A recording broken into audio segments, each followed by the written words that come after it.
হয়ে গেল? হ্যাঁ বাবা, খাওয়া হয়ে গেছে, আমার পেট ভরে গেছে। আরে কি বলো, এই 150 চালের ভাত খেয়ে তোমার পেট ভরে গেল? কম করে তো 1 কেজি চালের ভাত খাওয়া নাকি? না না না না, আমি এত ভাত খেতে পারবো না।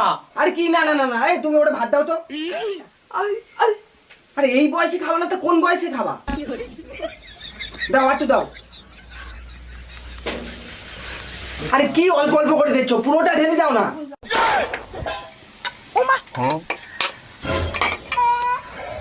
আরে তুমি আবার হা করে বসে রয়েছো কেন? জামাইরে মাংস দাও।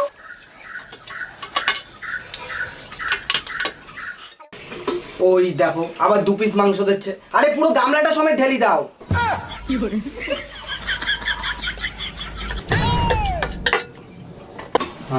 বাবা, এরপরে খেলে আমার পেট ফেটে যাবে, আমি অসুস্থ হয়ে যাবো, আমি আর খেতে পারবো না বাবা। আরে জামাই তা বললি হয় নাকি? খেতে তো তোমার হবেই, এখনো মিষ্টি খেতে হবে। এই খাচ্ছ আর কবে আসবে তা ঠিক আছে?